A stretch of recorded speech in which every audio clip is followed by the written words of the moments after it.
ಇವಾಗ ಎಷ್ಟೊಂದ್ ಜನ ಕನ್ನಡ ಇಂಡಸ್ಟ್ರಿಗೆ ಆರ್ಟಿಸ್ಟ್ ಆಗ್ಬೇಕು ಅಂತ ತುಂಬಾ ಮಾಡ್ತಾವ್ರೆ.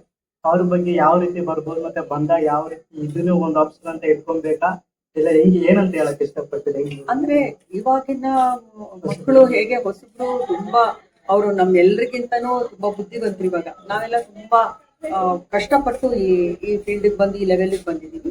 ಈಗಿನವ್ರಿಗೆ ತುಂಬಾ ಮೆಮೊರಿ ಪವರ್ ಜಾಸ್ತಿ, ಹೇಳಿದ ತಕ್ಷಣ ಬೇಗ ಗ್ರಾಸ್ ಮಾಡ್ಕೊಳ್ತಾರೆ.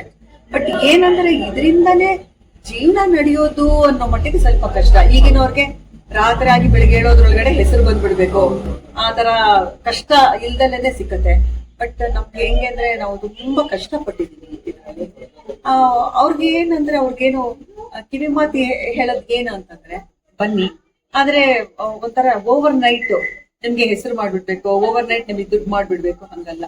ಇದು ಹೆಂಗೆ ಪರಕಾಯ ಪ್ರವೇಶ ಆಗ್ಬೇಕು, ಯಾವ್ಯಾವ ಪಾತ್ರ ಹೇಗೆ ಅಂದ್ಬಿಟ್ಟು ಪರಕಾಯ ಪ್ರವೇಶ ಆಗ್ಬೇಕು. ನಮ್ಗೆ ನಾವು ಏನು ಇವಾಗ ಸ್ವಲ್ಪ ಹೋಮ್ ವರ್ಕ್ ಅಂತ ಹೇಳ್ತಾರಲ್ಲ, ಅದನ್ನ ಮಾಡ್ಕೊಳ್ಬೇಕು.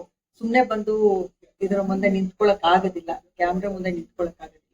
ಸೊ ಇವಾಗ ತುಂಬಾ ಜನ ಬರ್ತಾ ಇದ್ದಾರೆ ಈ ಫೀಲ್ಡ್, ತುಂಬಾ ಅಂದ್ರೆ ತುಂಬಾ ಜನ ಬರ್ತಾರೆ. ದಿವ್ಸಕ್ಕೆ ಏನಿಲ್ಲ ಅಂದ್ರೆ ಒಂದು 65-70 ಸೀರಿಯಲ್ ನಡೀತಾ ಇದೆ.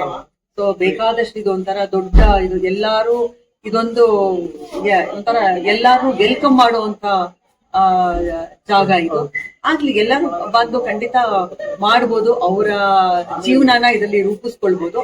ಆದ್ರೆ ಕಷ್ಟಪಡ್ತಿದ್ರೆ ಆಗೋದಿಲ್ಲ. ಯಾವ್ದೇ ಆಗ್ಲಿ, ಇವಾಗ ಸ್ಕೂಲ್ಗೆ ಹೋದಾಗ ಅವರು ಓದಿ ಒಂದು ಎಕ್ಸಾಮ್ ಅಂತ ಮಾಡ್ತಾರೆ. ಇದು ಕ್ಯಾಮ್ರಾ ಮುಂದೆ ಹೋದಾಗ ಇವಾಗ ರಿಯಲ್ ಎಕ್ಸಾಮ್.